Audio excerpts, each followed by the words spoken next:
Welcome to LOA Today. I'm Walt Thiessen here with Alex King. Today is Tuesday, September the 17th, 2019. It is 4 p.m. in New York. That's 1 p.m. Los Angeles time. And that makes it 9 p.m. in London, 5 a.m. in Tokyo, and 6 a.m. in Sydney, Australia. Wherever you are in the world, thank you for joining us for another episode of LOA Today, your daily dose of happy. And I'm actually still checking my settings here to make sure everything looks good, but I think it looks good. Can you hear everything okay, Alex? I mean, yes, I can. So we're in good shape. We're good. I mean, comparing to some of the other stuff that I've been dealing with today, that's a nice, relatively easy problem to solve, and it's already solved. So there we go. So how you doing? I think you have more purple in your hair. I'm not sure how you accomplished that. Nope. Maybe lighting is different. I mean, literally, you're showing more purple than last time. Well, I did charge the batteries in my podcast lights, so that's probably what it is.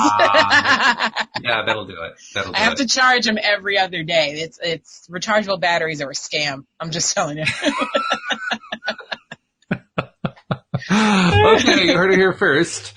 Rechargeable batteries are a scam. Okay. But then it's like, if I don't use them, I'm buying batteries like every other day. So what are you going to do? Not worry about it? I need podcast lights that plug in. That's what I need. Don't worry, be happy. That's my philosophy. Facts. So anyway, I don't really have a topic in mind for today, but I figure something will come up. Oh, she's raising her hand, folks. This usually means that she has something to say. What do you have? Alex always comes prepared. So she comes prepared. I was watching this weekend. Was it this weekend or yesterday? Yesterday was the roast of Alec Baldwin. So I figured. Was he tasty? No, I'm sorry.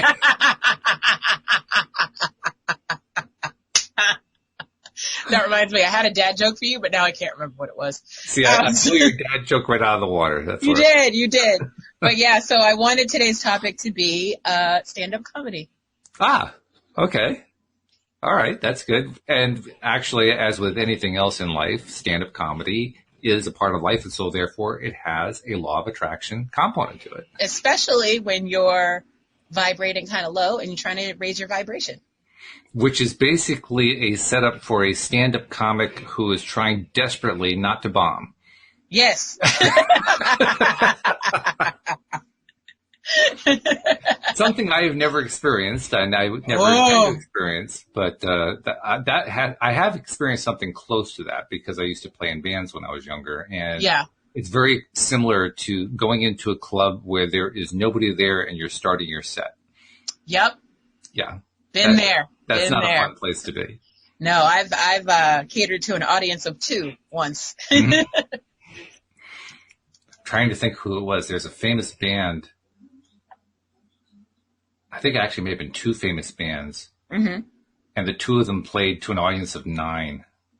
It was probably the best concert those 9 people ever saw. But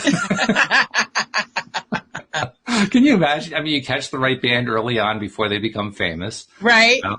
And you're one of 9 in the audience. You're saying, okay, but where's Madonna? You know, I mean. That happened to me when I went to, it was probably my only major concert at I think it was TD North Bank now, but it was the Garden back then. Mm-hmm. And it was Missy Elliott and Alicia Keys and Beyonce. And Beyonce was the headliner.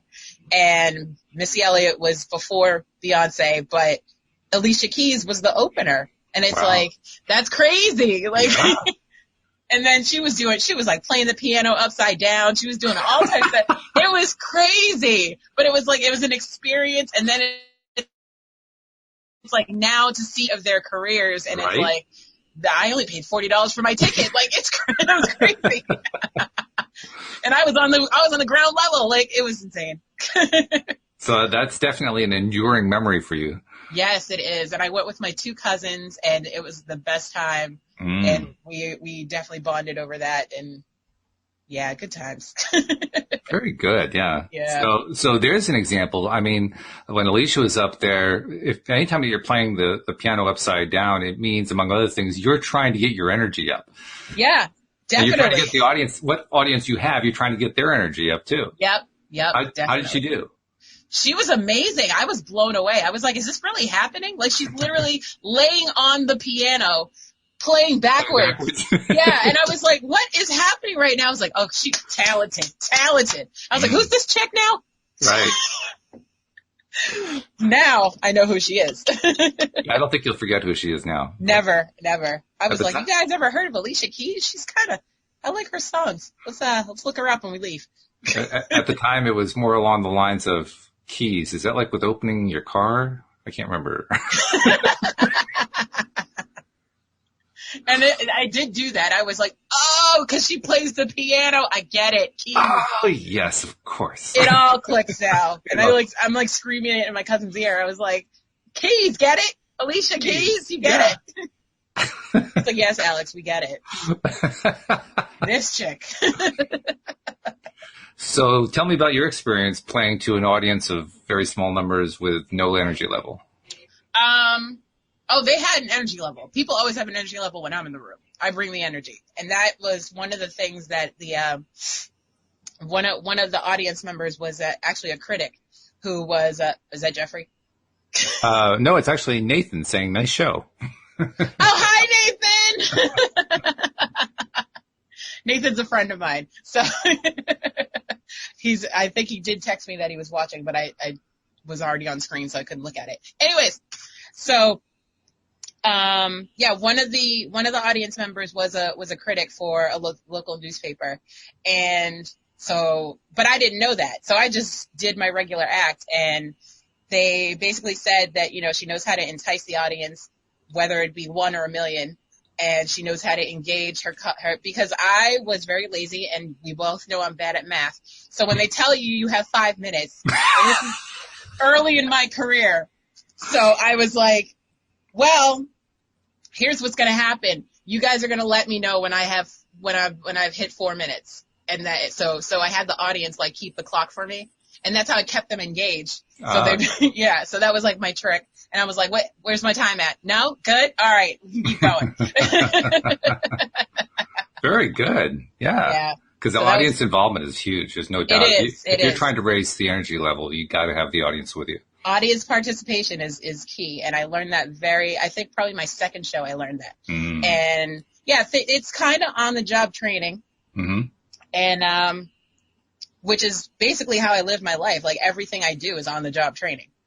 Hairdressing, on the job training. Stand-up comedy, on the job training. Apparently writing a scripted series, on the job training.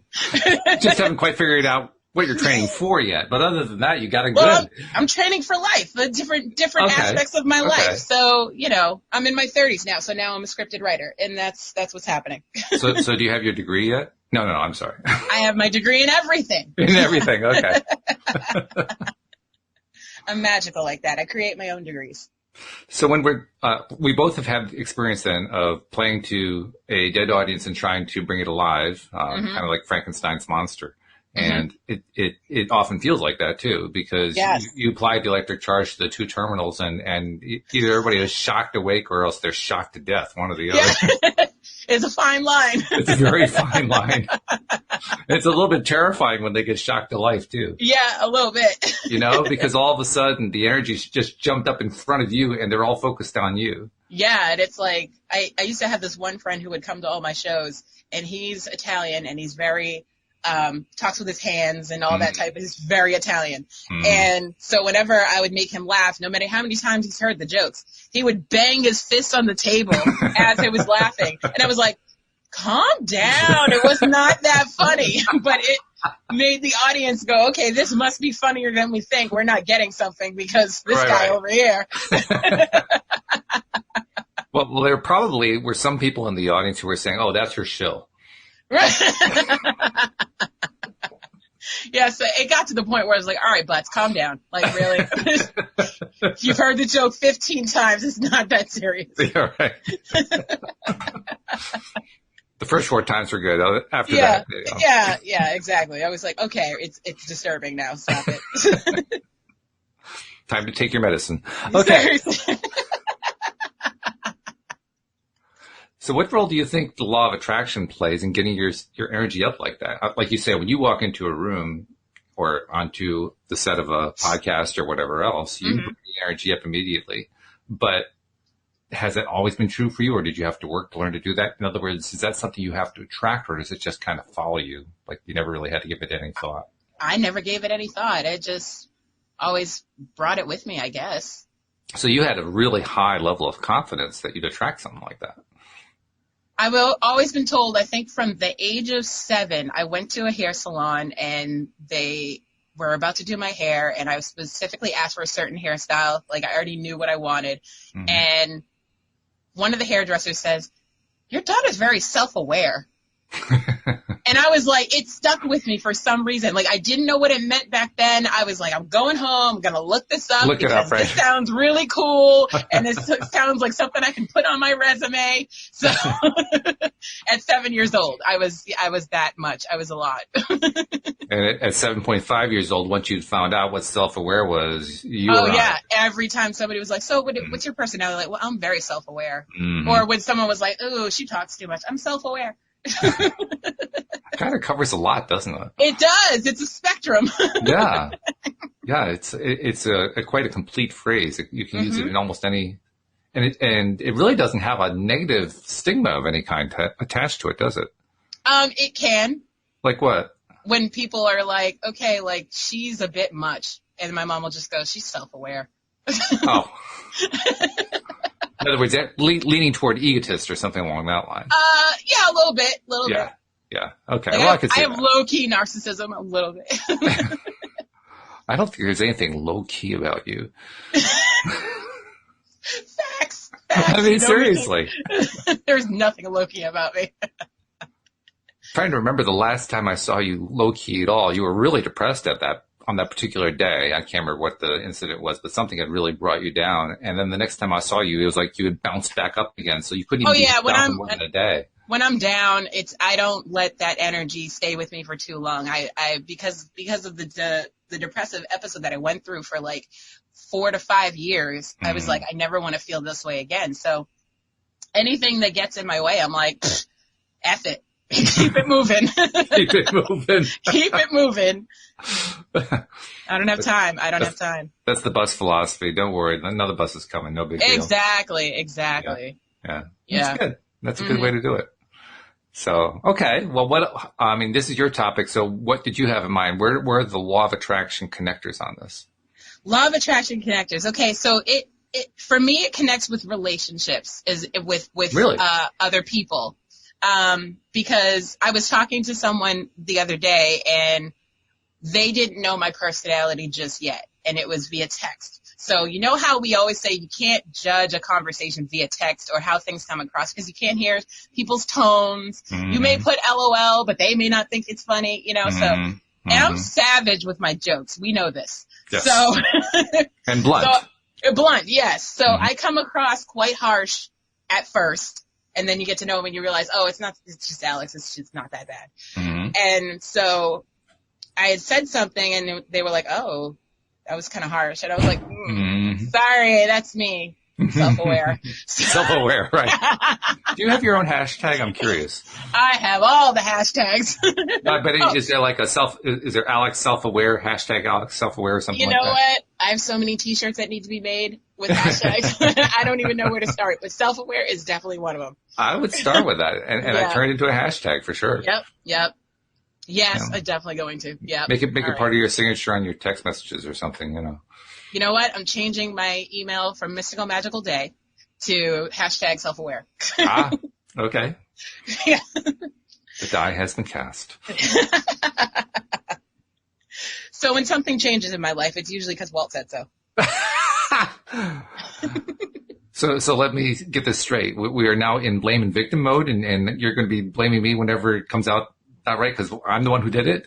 At least 2 days a week. I don't know how to tell you this, but it's not going to work. Dang it! If I can't get away with anything that I say, why should I let you get away with it? Facts. I mean, factuals. Fair is fair here, yeah, right? I wouldn't let you get away with that either. All absolutely. Right, good point. Touche. Yeah. All right.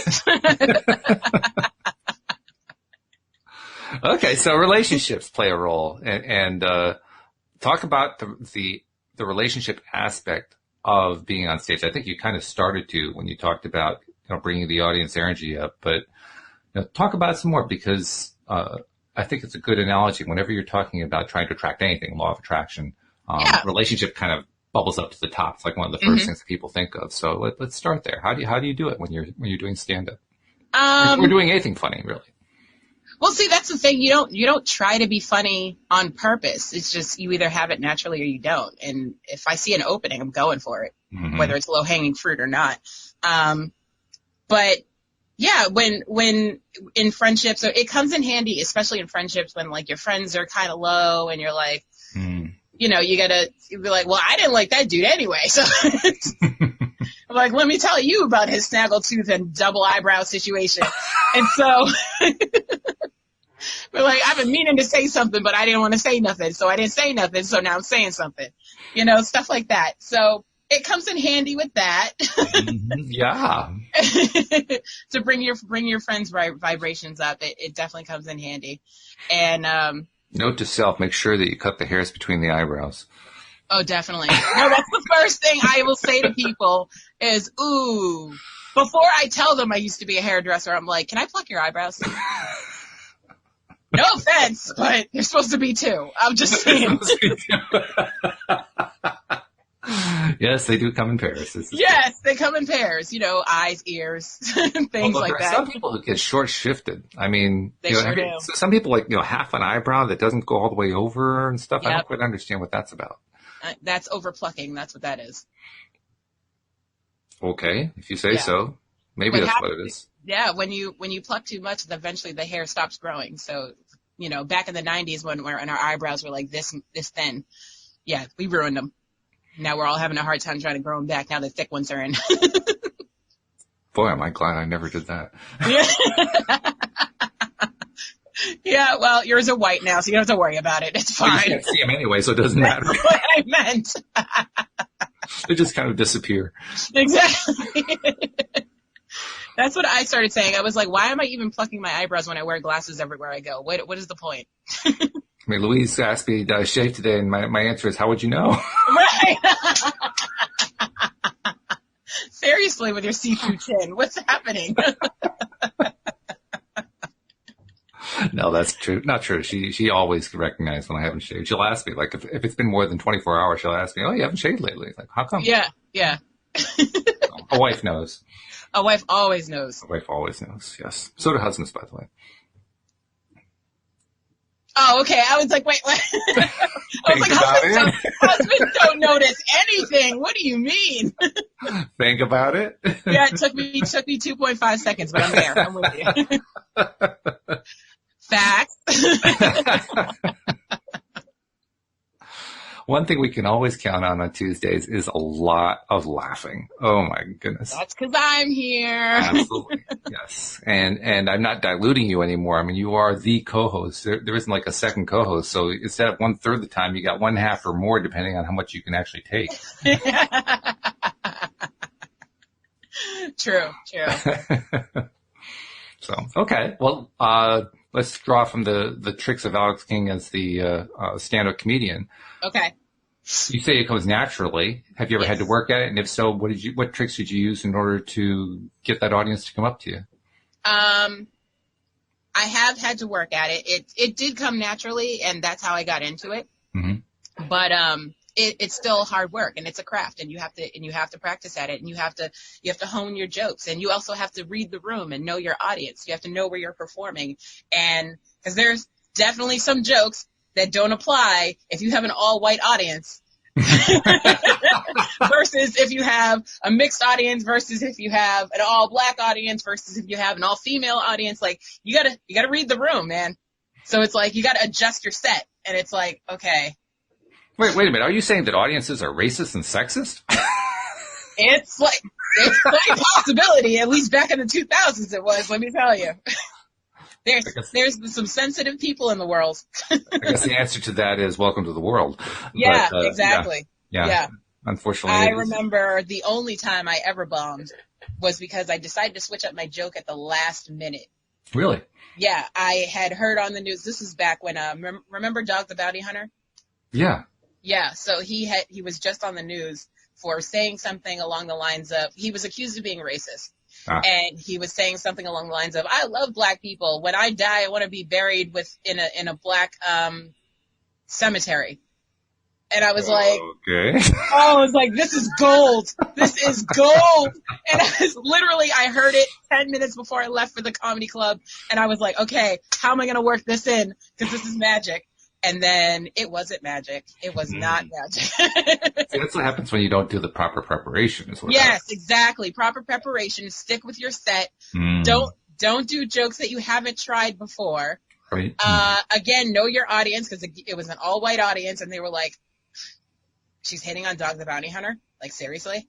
And then it was even worse because they were offering free drinks, and I never usually drink when I'm on stage. Oh, no. But I was like last to go on. So I was like, all right, they're free drinks. I'll have a couple. Oh, no. Yeah, you can't focus. And you're like, oh, what joke was next? What joke was next? Yeah. It was bad. It was bad.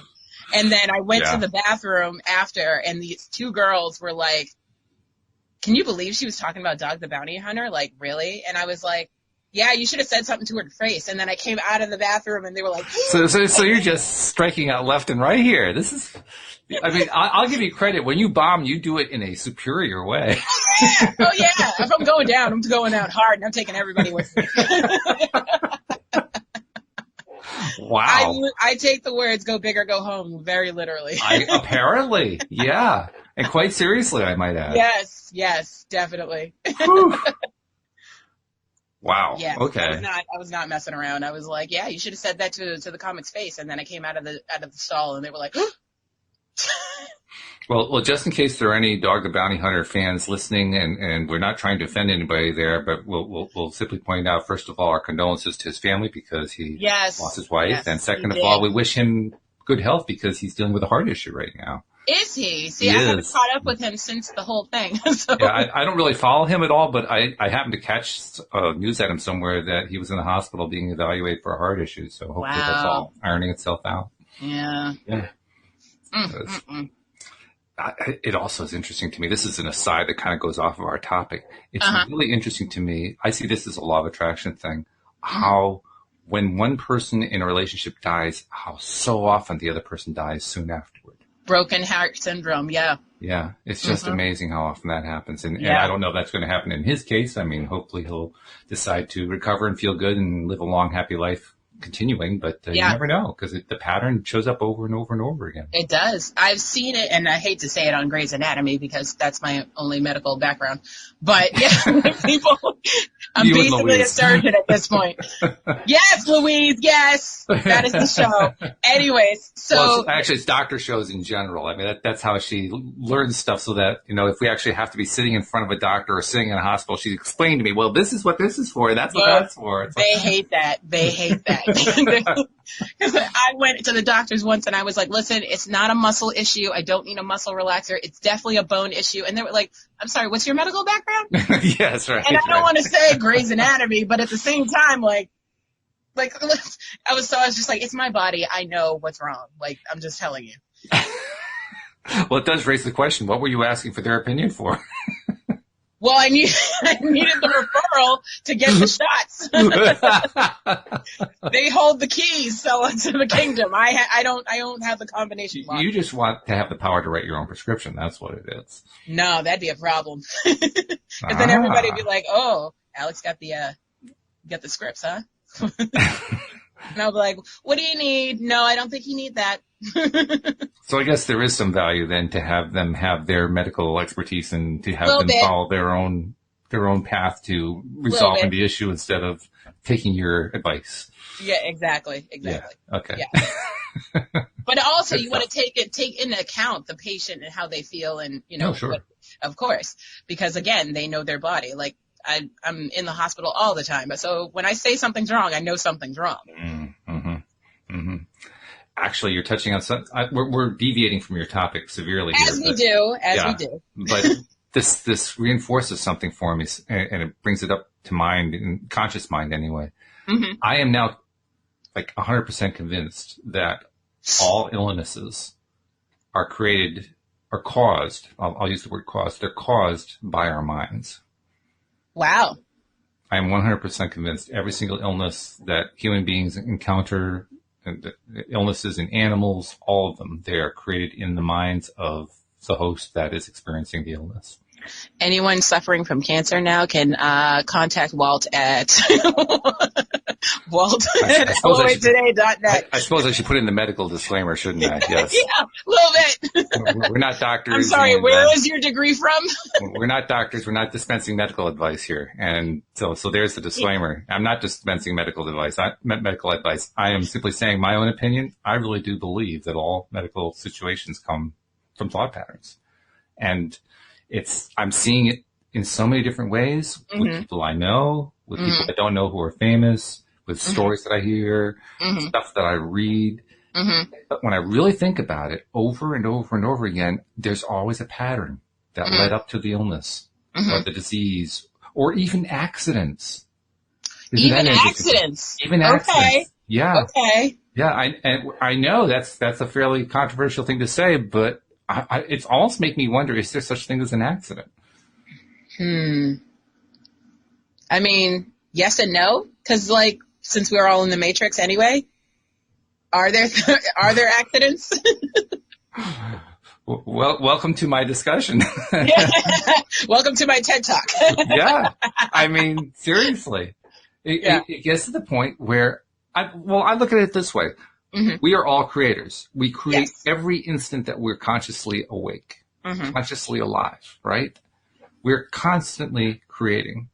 Well, if we're constantly creating and we're creating our lives and we're creating our experiences and so forth, why wouldn't that include our illnesses and our accidents and things that we don't really like? When we're attracting all this other stuff that we don't like by focusing on stuff we don't like, why would it be limited to just that stuff? Yeah. I mean, you make a good point.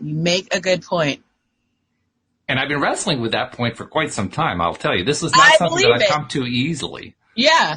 This is not an easy thing to come to. No. But by the same token, it's strangely empowering. Because once I recognize that this is true, I may not have been able to master my thought process at all times to the point where I'm really focused at all times on what I want. I'm far from that. Well, who could be? I mean, oh, there's a moth! God. Oh, sorry. Oh, it's on the screen. Oh, God. Get away. I hate bugs. Sorry. This bit of comic relief brought to you by... Which brings us back to our topic. That's right. Oh, we are far ranging today. Thank you, Mr. Moth. We appreciate that little contribution. Oh my God, that was. I don't know where my bug eater is, but he's off the clock right now. I don't where he is. Is that Rusty or Chloe? Rusty, because he likes his protein, but Chloe's she's on the couch downstairs. Yeah. Or sitting in the sun on the patio. I get the impression Chloe is she's more of a hanger-on who just kind of hangs out until that last second when she's needed, and then she goes back to taking her nap. Yes. That is her all day. Yeah. I make fun of her all the time. I'm like, oh, you have morning breath because all you do is sleep. So your breath stinks at all times. I was like, oh, what part of the ocean were you licking? Jesus. Yikes. It smells like clams in here. So I'm always saying good morning to Chloe, no matter what time of day it is. It's a dog's life. It is a dog's life. I'm coming back as a dog, by the way. You are? I don't know. I might come back as a unicorn, just to complete the circle.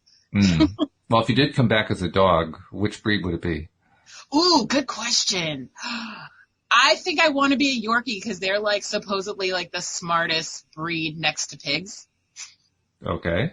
They have, I think, the brain capacity of a 3-year-old or 4-year-old, I heard. Okay. Yeah. Plus, they're cute and everybody loves them, so I'm sure I'll be adopted. That much I believe. I mean, what happens? Yorkies are kind of high-strung anyway. What happens if you take a high-strung? My Yorkie is not high-strung at all. Well, let's put it this way: most Yorkies are most high-strung, Yorkies, but you're right that they aren't all. That's true. Yeah, I feel like they take the personality of the owner, though. Well, that's probably true. So if you're high-strung, my dog definitely has the same phobia as I have. We're both hiding under the bed during thunderstorms. So it's a problem. Okay. So So when you come back, then I imagine that what we're talking about here is you're not only going to come back as a Yorkie, but you're also going to pick who your owner is going to be. Oh, well, yeah. Well, with soul contracts and all that stuff, I've already picked who my owner is. Care to share? I mean, I don't know till I get up there. Oh. But if you're there, I'll tap you on the shoulder and go, hey, I'm going with Patty over here. She looks like good stock. I'm going to Patty. Good stock, okay. She looks like she has lots of treats. That's what's happening. I'm going to get good and fat, and I'll be back in a week. It's nice to know what our priorities are in life. Mm-hmm. Well, that actually touches on another topic. Yes. Louise had a doctor's appointment. This is a follow-up to what she's been going through. Okay. Everything went smoothly. It was very good. And one of the interesting things is that she found she lost 10 pounds. Ooh, get it, Louise! And the last time we were at this particular doctor, I had also stood on the scale too. And I stood out this time, and I found I had lost 10 pounds. Oh, look at you. Couples goals. What's really cool is that we didn't do anything. There was no dieting that went on here. Right. There was no new exercise program. You know what the one thing is that we did do? Stress. You de-stressed. Well, to put it in more positive terms, we've been spending more time focused on what we like. Yes.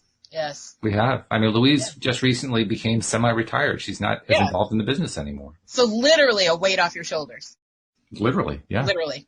Takes a huge strain off. Yes. And while I have taken on more of the business, so in a sense that increases my stress level, I also do it a little bit differently. I mean, we're all different people.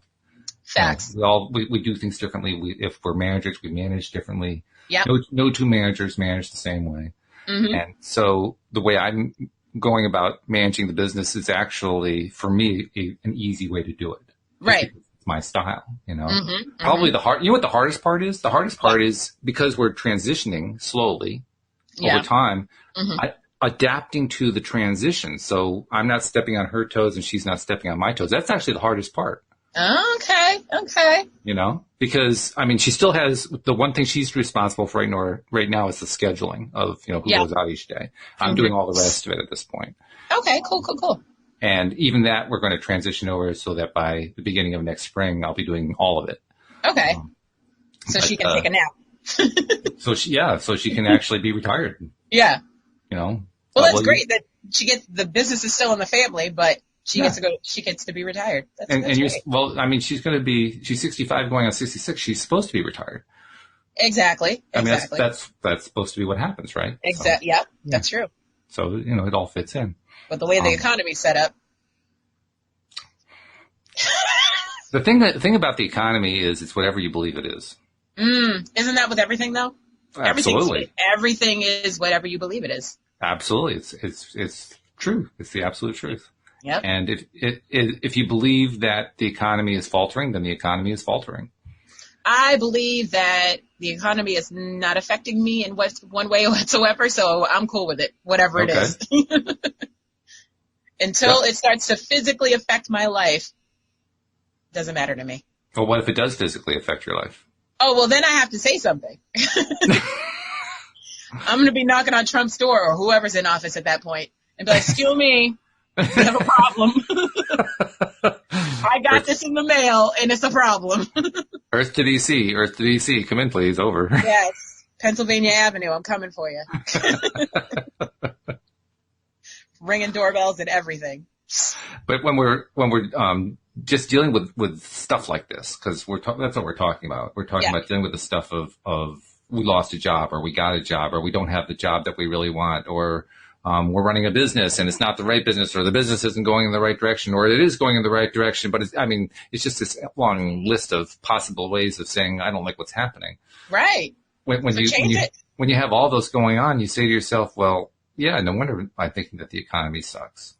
But if I turn that around and say to myself, well, I have a good job. It may not be the one that I have in mind, but it's a good job and I'm going to get a better one. And you know what? The company I'm running right now may not be running the way I want it to, but on the other hand, I'm running it so I can change that.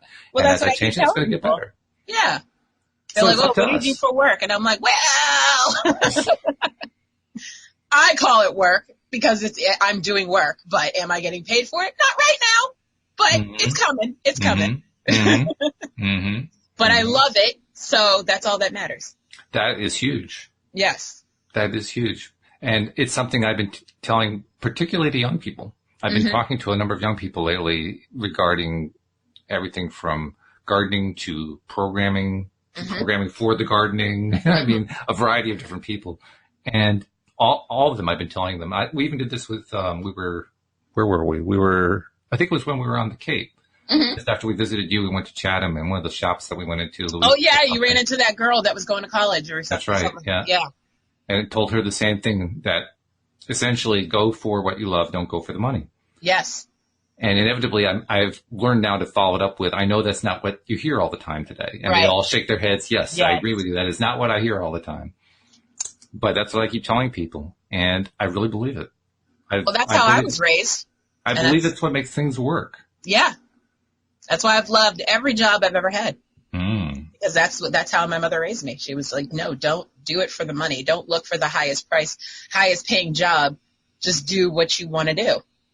And if you don't like it, have a backup plan. And by the way, if you're going for the highest pay in the job that you're looking for, bear in mind there's only one person at the top.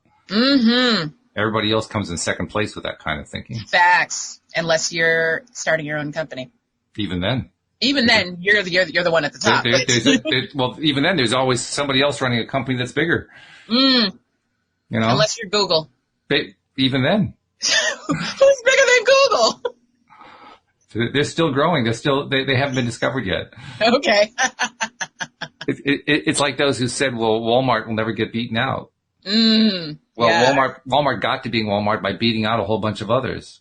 And then came Amazon. And it's going to happen to Walmart. Yep. And it's going to happen to Amazon. It happens to companies. Yeah, that's true. I mean, Jeff Bezos, who runs Amazon, totally has a hand on that. Yeah. He has a total handle on it because he said, I don't remember the exact quote, but it was something like, every great company has a lifespan of about 35 years. Including Amazon, he said. Wow. What am I going to do when Amazon disappears? He's forecasting that somebody else is going to beat out Amazon at some point. I have to admire his honesty.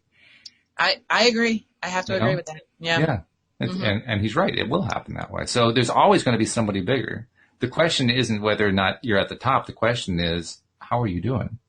Yeah, because MySpace thought they were on top, and then Facebook came out of nowhere. Yeah, that pretty much destroyed MySpace. And then Instagram, and then it just keeps going. Snapchat, it's just. Does MySpace even exist anymore? It does. Does it really? But no, not really. Nobody's using it. It's like a shell of its former self. It is. Yeah, it's kind of sad, really. A little bit to see something in your lifetime fade away. Like when they got rid of AOL Messenger, I was like, oh, my childhood hurts. My childhood hurts. Because that was like the thing when the internet first came out. It was like, okay, I get home from school and then, you sign on to chat rooms, you start making friends in England and all kinds of stuff. Well, think of it this way. There's a whole new generation of people who have no idea what the phrase "you got mail" means. Exactly. Oh, and how exciting that was. It was like, ooh. But no one will know. No one will know. I mean, if any of them ever see the old Tom Hanks and Meg Ryan movie, they won't know what it's about. Right over their heads. Over their heads. It's kind of like telling them about telephones that you have to dial. Yes. Or telephones with the little spinny dial thing. Yeah, rotary phones. Oh my God. Yeah. See, I didn't even know the name of it. Rotary phones. Yeah. I think it was a survey. It was a survey or a test or something like that where Generation Z kids were presented with a rotary dial telephone, and they had no idea what to do with it. I saw one that with this father who presented his kids with a cassette tape. And they were like pressing the holes. They were like, how does it work? They were looking through the holes. They were like, so what does it do? How does it work? Right. Then they pulled the tape out and I was like, oh God. I broke it. Get him a pencil. And then it felt funny because after that I saw a meme that had the cassette tape and a pencil, and they were like, if nobody knows what this means, they're too young for you. That's good. Rule of thumb. I like that. Yeah. That's very good. Yeah. Set your boundaries. Okay. Anything younger than this, I'm not interested in. Go away. Yep. I mean, for me, it's anybody who doesn't know what a vinyl record is. So, I mean, I only know what it is because my dad had to have the biggest stereo in the house. Like, it was one of those took up half the living room type of stereos. Cool. Good grief, yeah. Yeah, and my mom had a huge collection. So that's the only reason I know what it is. But, yeah, it was definitely faded out. I do understand that roughly 10 to 15 years ago, vinyl had a resurgence. No, it's having a resurgence now. Even now, it's still going on. Okay. Yeah. Mm-hmm. Which is interesting. And I guess it's because of the imperfections of vinyl. It makes the performance sound more real. Yes. Especially when you have live concerts that are on vinyl. Oh, the realness. Oh, my God. Yeah, you haven't had all of the life edited out of it, as happens nowadays with the studios. Yeah, I notice when I'm downloading music, I like the live versions better. Because I don't know if it's a reaction with the audience or just, I don't know, I just feel like I'm at the concert. It just feels better. It feels more real. Yeah. I mean, it feels like you're actually hearing them. Yeah, exactly. Which is odd when you consider that about 50 years ago, when a band appeared on TV or radio, they would play the actual recorded song and the band would lip sync to it. Yeah. Well, some people still do that, especially like if they have a lot of dancing in their routines. They definitely lip sync because, singing and dancing is a lot. Yeah, there's really not anybody who's been able to do it since Gene Kelly, and they'll tell you just how old I am.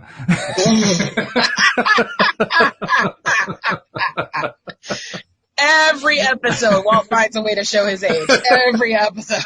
Yeah, but I do it with style and with pride. I don't do it out of embarrassment. Oh yeah, no one's saying no one's saying it in a negative way. I'm just saying it happens.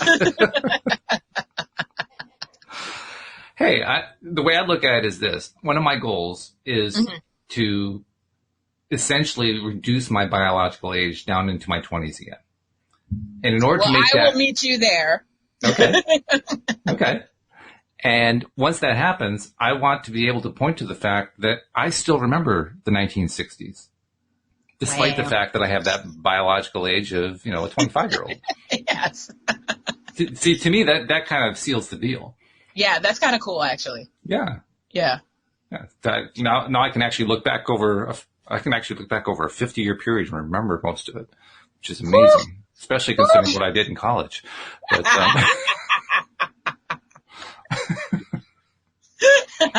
there is a little segment that's missing, but other than that. Yeah.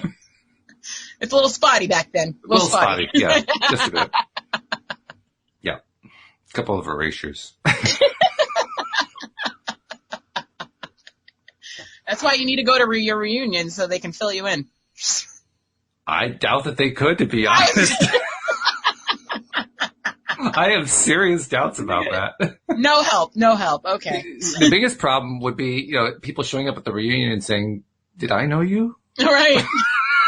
Especially at the high school reunions is a little safer, but college reunions is so much bigger. It's too much. I mean, for some of us, it's a question of trying to remember. Let's see, which school did I go to? Oh, yeah. I remember now. I can see the diploma on the wall. That's how I know. Oh, my God. So what was the topic today? Comedy and how it raises your vibration. Oh, that's what it is. Of course. Yes. So as we've been doing the whole time. I guess we're doing pretty well then. We are, because for the last 45 minutes, everybody's vibrations have been raised. Unless you're not a subscriber. Oh, you mean we should be encouraging people to subscribe? I think so. Oh, I hadn't thought of that. Oh. Well, then let's do it. Okay. So, if you have the moment, please take your phone, your device, and go to LOA today right now, and you'll get not only a subscription, but this beautiful... No, that's too over the top. I know. Sorry. You're killing me. You're killing me, Smalls. You're killing me. Wouldn't it be great if we did our promos like that every day? Oh my God. I think people would log off. I think I would log off. Oh my God, the goddamn moth. Sorry. The moth is back. The moth was on my drink. I'm not okay with that. Woo, I almost had a meltdown. So now that we've done the silly promo, let's do the real promo. Yes, okay. The real promo is we really do want people to become subscribers. Despite what they're seeing here, it really is a good show. I guess that's not really the best promo, is it? No, it's not. Despite what you're seeing. No, seriously, it does get better, really. Yes. No, I think actually anybody who's listening to this point, they really do like what's going on, so that's the good news. But yeah, become a subscriber. And the good news, actually the really good news, Alex, is that most of the people who listen are subscribers. Yes, they are. Which is fabulous. And we love it. Thank you. And we love every one of them, and that's really, it's terrific. It's actually humbling for me.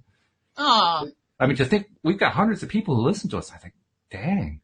Yeah. Wow. I mean, I know. That's a responsibility. It is a responsibility. Wow. Okay. So thank you guys. But for the other 10%, we want you to join the crazy crew too. And in order to do that, you go to loatoday.net, and the instructions are right at the top of the page on how to become a subscriber. It takes about a minute. And then when you're done, you can also go to YouTube, where they can also subscribe to us and watch what we're creating as we're creating it, in addition to listening to it. I mean, you actually get the video with the audio. That's the nice thing about YouTube. That's the best part. Works. Yeah. So, have you seen me? How can anyone miss the purple hair is the question. I'm saying, though. Purple and blue, and it's got tonality to it and everything. Yes. Mermaid hair, hello. Mermaid hair, yes. And it works. It works great. So anyway, tell people how they can subscribe on YouTube. That's your job. Okay, well, when you go to YouTube, you look for us at LOA Today Podcast Videos, and then you hit the subscribe button. And once you hit the subscribe button, next to the subscribe button, there's a little silver bell. And when you hit the little silver bell, click always, so you will always be notified when we go live. Silver bells. Oh, no, wait a minute. That's a little bit. It's not Christmas yet. But thank you for explaining that so cogently and so beautifully. And hopefully there may be people who are listening new and maybe they are subscribing right now. And that kind of gives me a warm feeling. As they should. In fact, one of the nice things I will say about YouTube, as opposed to, say, Google Play or the Apple podcast software or whatever, is YouTube will let you know every time you have a new subscriber. Ooh. Does it tell you who they are? They are, yeah, it tells you what the screen name is of the person. Oh, we should we should go and say thank you personally to everybody. Sure. Okay. Let's you want to be a volunteer member of the welcome committee? I mean, I do everything else. What else do you need from me? You're not saying that you're overworked, are you? No, I'll never overworked. Okay, good. As long as you're doing what you love. As we said before, I love every minute of it. So yeah, absolutely. I think we should do that. But I love the fact that every single time that we do an episode, at least one person signs up as a new subscriber on YouTube. And that doesn't count what's happening in the others that we just don't see. Right, on Apple iTunes or Google Play or, Pandora or whatever else. We just don't see it when somebody's subscribing there. So it's fun. It's fun to see it. People. I have a question. Is there a way that when someone subscribes on YouTube that we could send them a personal thank you video? Sure. We have to have the video to send them, but yeah. Well, I don't mind doing the videos for the people that subscribe. Okay. Well, yeah, let's do that. I'm trying to think what's the easiest. I mean, probably the thing to do. I wish there was a way that we could actually join accounts so that you could see what I see on the account. Right. Yeah, it's not like Facebook where you can just add me as an admin. That would be great. Yeah. Yeah, it would be. That would solve the issue right there. Yeah. So note to Google, please add admin capabilities to YouTube because it will make our lives much easier and enable you to sell more advertising, which is what you're all about anyway. So hello. Yes. I believe in appealing to the higher standards of the person I'm talking to. And in Google's case, that's selling the advertising. Yes. Which doesn't say much for what their lower standards are.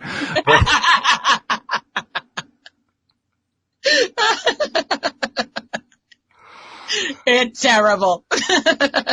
Hey, wait a minute. I mean, Google they never actually did this as an official position statement, but unofficially in a Google memo many years ago, they're very famous. Their two founders, Larry Page and Sergey Brin, are very famous for putting out a memo that says, our policy here is don't do evil. Okay, keep it simple. All right. And then they proceed over the next 10 to 15 years to do one evil thing after another. Ignore the previous statement. And when they were questioned about that, they said, well, we never actually made that a policy. Wow. Okay. It was just a memo, is all it was. A memo. Did you get the memo? So, another tangent completely worn out. Anyway. I can't stand us today. Well, we do try to get back to the original topic. So let's go back to the original topic if we can remember what it was. I believe it had something to do with comedy and trying to raise energy levels. Yes. And when we're talking about, well, it's really anything that has to do with performing, I suppose, because comedy is a form of performance. But playing in a band would be performance. Doing a reading would be a performance. Giving a speech would be a performance. Any of them. In fact, that's one of the things that they teach people in Toastmasters is how to relax, first of all, and second of all, how to engage the audience so that you can raise that energy level. Mm-hmm. And what's interesting is when you speak to somebody who has been through the Toastmasters program, they will tell you just how much it helped them, just how much it really made a difference in building their self-confidence, how they basically were able, in many cases, to turn their lives around because of that experience. So Toastmasters has been really great for some people. Cool. Now, having said that, I have to mention, I have heard some talks by some Toastmasters that makes me wonder, did they pass the course? Ooh, ouch. I won't say who they were because this is not about shaming anyone in particular. Because shade is part of my comedy, but go ahead. Well, I'll leave that to you then. Yeah, all right. Okay. But all I'm saying is, okay, well, we know it's important to raise the energy level, but what happens if you don't really learn it? How do you turn it around? Yeah. Because, you may not be the right person to ask because you said you are always able to raise the energy level. But you're going to have to play guru for a second. How do you help somebody who has trouble doing that? You go with the old standby, picture everyone in their underwear. I don't know. At least it made you laugh, so now you feel better, and now you can make the audience laugh. But I actually tried that one time when I had to give a talk. And I have no imagination like that, so I couldn't do it. I wanted to leave the room instantly because I was absolutely grossed out by it. I know, right? Dad bods everywhere. Oh. Forget it. Not happening. I was not interested. No, and that talk went very poorly, I might add. Yeah, I would think so, because you're just sitting there like, oh, God, so... There's a reason why I'm holding my hand over my eyes. Right. But I can't tell you what it is. But I would honestly suggest to look deeply into icebreakers. That's what I would suggest. And what constitutes an icebreaker from your perspective? Anything that would make the audience laugh, I think, is an icebreaker. Okay. Anything that disarms the audience, so it makes them think of you in a whole different way. Mm-hmm. So I suppose one way you could do it would be to come out on stage and start off with a really, really lame joke. Yep. And then say something like, "You're not buying this, are you?" Yeah, something like that. Right? Yeah. Something that basically says, okay, I don't really have a good routine. Let's just skip the routine. Let's just have a conversation. Exactly. Yes. Yeah. Kind of like what we do. We start off with dad jokes, and then we're like, all right, now back to the topic. We're actually a serious podcast. Half the time trying to remember what the topic was. Yes. We just have the fun, really. Yes, it is. And it's an interesting point you make, because what I have found works best for me by doing the podcast is, I don't want to say forgetting the audience, because the audience is always really important to me, but rather like putting up a temporary barrier so I don't think about the audience at the moment that I'm talking with somebody, and just have the conversation. Yeah. Knowing that if I do that, the audience, anybody in the audience who has any interest in what we're talking about is going to get sucked in. Well, see, I do both, because sometimes, like, when we're talking about serious stuff, like when we're talking about mental health, I'm always thinking about the audience, because it's like when I'm telling my story of what I've been through, and I'm sitting here thinking, and I'm like, I could be helping one person that's going through what I went through that day. You know what I mean? So sometimes I'm thinking about the audience, and sometimes I'm like, nope, Not today. Today ain't your day, Susan. And I use the same technique when I'm playing the interviewer role. We have a guest on, you know. And speaking of which, I have a bone to pick with you. Okay. A couple of episodes, I think it was with Linda, you had a psychic on and did not notify me, and I wanted to be read, and I didn't. 2 episodes, and I didn't know until after the fact. Okay. Are you done? Next time. Next time, I'm going to need to be text personally when there's a psychic on. Mm-hmm. Thank you. Okay. Bonus picked. Got it. I have one question.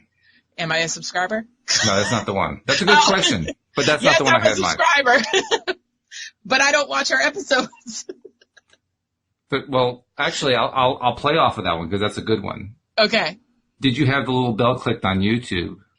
Yes. So you got notified when we were live? Yes.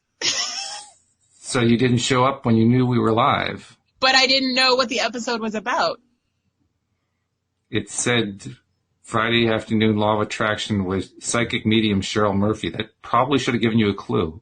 See, when it shows up on my phone, it just says LOA today is live. It doesn't give me the whole thing. So I don't know what the episode is about. I'm just like, yeah. It's 4 o'clock. That's like saying I have to put the first 4 words into the first 4 words of the text message. Otherwise, you won't read the text message. I mean, the way my phone's set up. All right. Well, we'll give you a pass on that one. Let me go to option number 2, which is the one I really wanted to get to, which is, would you be interested in being in charge of the promotion of LOA today? Aren't I already? Well, I mean the advanced promotion. Ooh, what do you mean advanced promotion? I mean, like letting people know that we're having Cheryl Murphy, the psychic medium, on Friday. Yes, because which is not happening this Friday, actually. Right. Yes, because I don't feel like you let people know early enough. That's why I'm asking, would you like to take on the role? I don't know. I feel like I would forget. Well, not only that, it would take away your ability to complain that you weren't notified because you're the one doing the notifying. Facts. I need stuff to complain about, Be very careful about whether or not you want to take on this role. I need stuff to complain about, though. Cue Jeopardy theme. So what would this entail? Like, so are we going to do like daily emails and you're going to tell me like, okay, next week we're doing this, that we have, is it just for special guests? I would say for everything. I mean, we know what the lineup is in terms of the co-hosts. That doesn't change from week to week. Right. And the only thing that does change is if one of them says, hey, I'm bringing so-and-so on as a guest, then I can forward that to you and you can help promote that as well. Okay, cool. Yeah, I can do that. In fact, I can even give you access to the Hootsuite app that I have that I use for putting out the automatic notices when we go live. So you can do that too if you want. Wow, I got all the fancy buttons. Okay. That sounds like a plan, Sam. That, my friends, friendly listeners, that is how you put out to the universe what it is that you really want. Yes. And I just did, and I just got what I wanted. So thank you so much. Delegation is key, and Alex is always willing. So it's also how you turn lemons into lemonade, and I love that part the best. So, with that thought in mind, I think that's a good way to wind up. First of all, I wanted to thank your friend Nathan for dropping by and listening to the live stream. That was great. He just wanted to see my pretty face. Appreciate that, Nathan. That was fabulous. We also had, yes, this is somebody else you know, Althea. Mom, hi! She started off with applause at the beginning. Oh, hi, Mommy! And I didn't acknowledge that, so I apologize, Mom. Yes. So it was the Alex King fan club listening to the live stream today. I know. Hi, everybody. Yeah. All we're missing is Japan Jen. And Jeffrey wasn't here for some reason. He must not be. I know. Where's Jeffrey? I don't know. It's pretty unusual for him, but that's okay. He's the one who keeps us on topic, so. Well, he'll keep the podcast going. I mean, he'll be here for the next one, and I guarantee he'll catch this one listening to the podcast itself, so he won't miss it. It's just he's not here for the live part. That's okay. So that's good stuff. Anyway, thank you very much for an interesting topic. I hope we spent at least part of the show on it. That was. I think we did a strong half, but you know us, we go on tangents. And what did you say? You said to somebody, we that our podcasts are just a stream of consciousness. So it's just they pretty much are the way it is. Yes. You got to stay the whole hour to see if you can catch what we're saying. And you know what the astonishing thing is? People actually do stay. They do stay because they're like, where's this going? I don't know why. Where's this crazy train? That's the cool thing about Apple iTunes. iTunes gives you good metrics on how long people listen on average. And on average, our shows get listened to about 3/4 of the way through, which means there's some people dropping off and other people listening all the way through. I mean, that's pretty darn good. That's a good percentage right there. Well, that makes me feel good. Yeah. So thank you to our podcast listeners, because without them, we wouldn't have that percentage. Facts. Actual factuals. So good stuff. All right. Well, then I'll be talking to you on Thursday. We don't know yet if Joel can make the 4:00 time slot. He's still working on trying to sort that out, but you'll be there, I'm sure. Side note, if it ends up pushing back later, as of October, that's going to be hard for me because I'm starting karate, and from 6 to 8, I will be unavailable on Tuesdays and Thursdays. Yes, I understand. Since I have a black belt co-host on Friday, I know about not messing with black belts. So. Yes.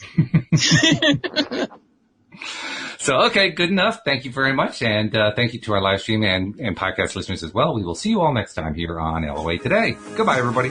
Bye.